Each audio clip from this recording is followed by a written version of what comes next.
Selamat pagi, selamat siang, atau selamat malam untuk seluruh hadirin. Kami dari kelompok A01 Kelas Manajemen Bisnis A akan mempresentasikan hasil dari bisnis plan kami. Nah, bisnis kami sendiri bernama Sirin. Sirin hadir sebagai aplikasi berbasis website yang menyediakan layanan kesehatan mental untuk seluruh masyarakat Indonesia. Nah, kenapa sih Sirin? Karena kami ingin memberikan ketenangan atau peacefulness untuk seluruh calon konsumen kami. Nah, tentunya bisnis kami juga memiliki visi dan misi. Visi dari Sirian sendiri yaitu kami ingin menjadi platform terbaik penyedia layanan kesehatan mental yang mudah diakses bagi seluruh masyarakat Indonesia.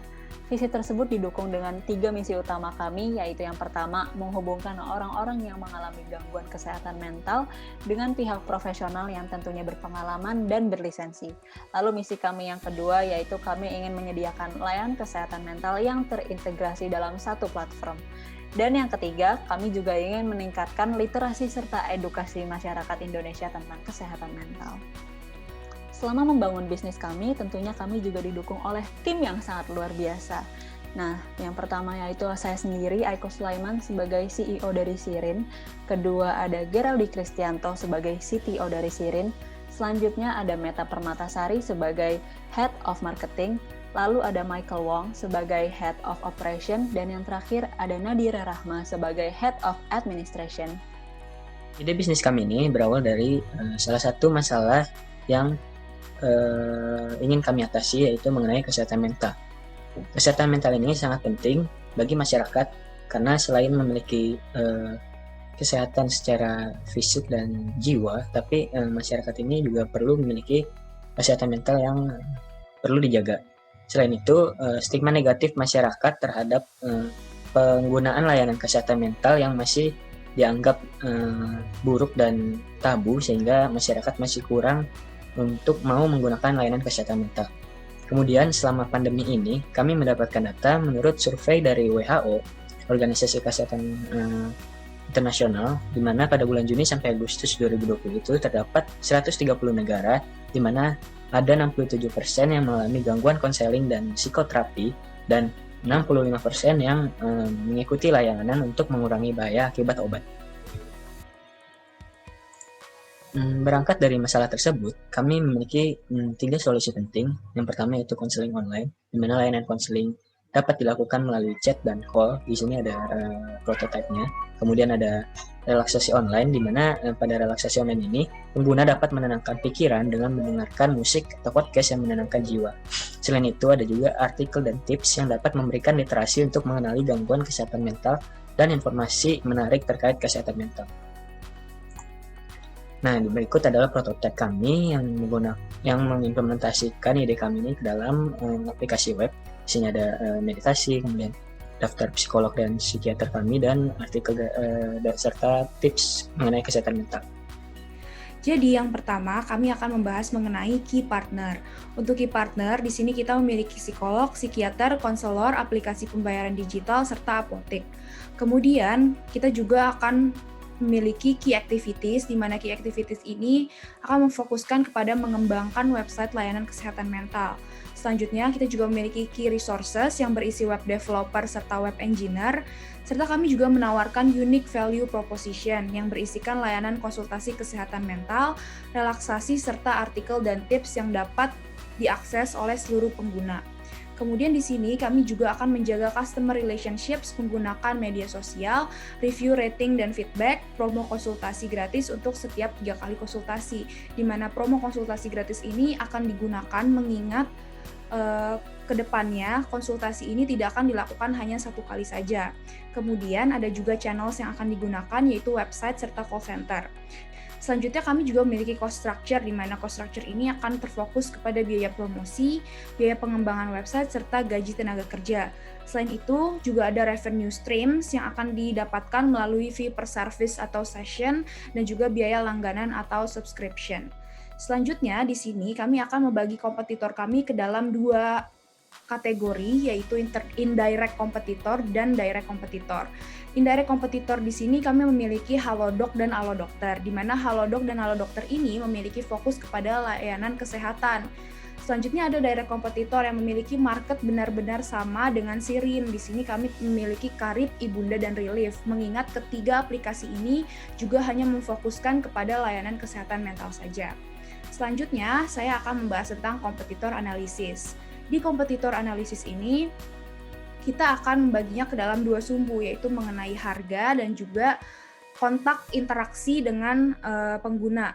Di sini, kami melihat rata-rata aplikasi-aplikasi ini memiliki tingkat interaksi dengan pengguna itu masih rendah. Dan untuk Ibunda, Lokdokter, dan Halodoc rata-rata memiliki harga yang cenderung lebih tinggi karena mereka sudah memiliki popularitas.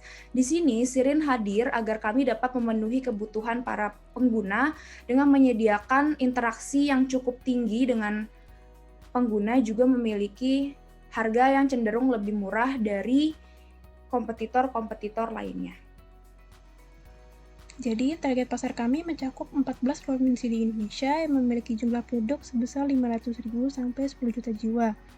Di antaranya yaitu beberapa wilayah di Pulau Sumatera, Jawa, Bali, serta Kalimantan, di mana daerah-daerah tersebut memiliki persentase yang tinggi terkait jumlah penduduknya yang mengalami gangguan mental.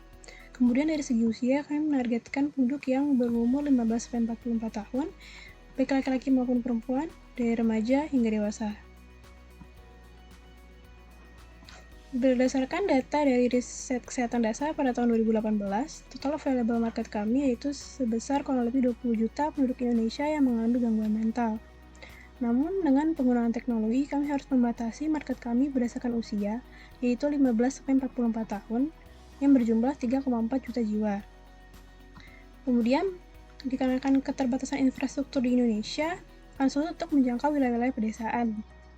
Oleh karena itu, target pasar realistis kami yaitu penduduk di wilayah perkotaan yang berumur 15-44 tahun yang berjumlah sebanyak 197.400 jiwa.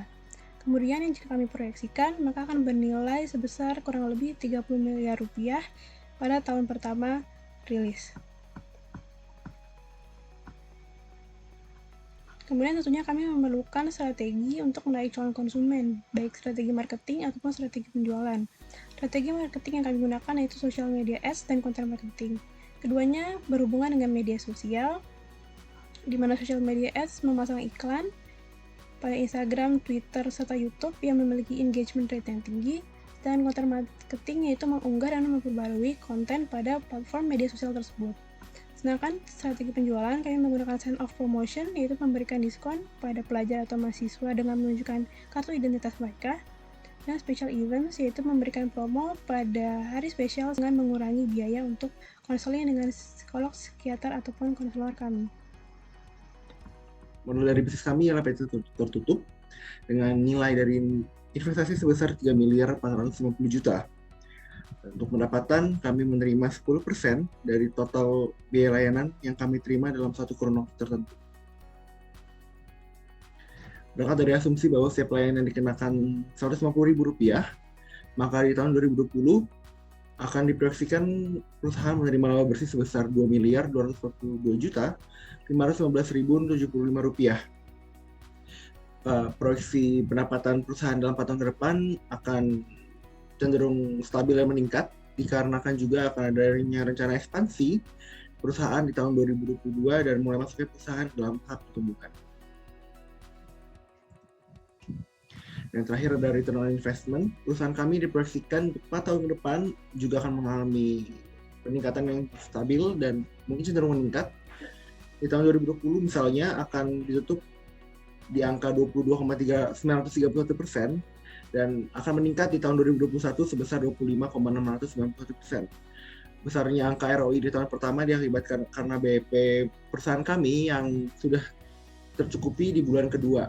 Jadi semua total akumulasi pendapatan kami membuat angka return on investment perusahaan di tahun 2020 sudah cukup besar. Dan di tahun keempat, ROI perusahaan kami akan diproyeksikan menginjak di angka 30,101% dengan keseluruhan margin untuk proyeksi 4 tahun ke depan sebesar 27,568%.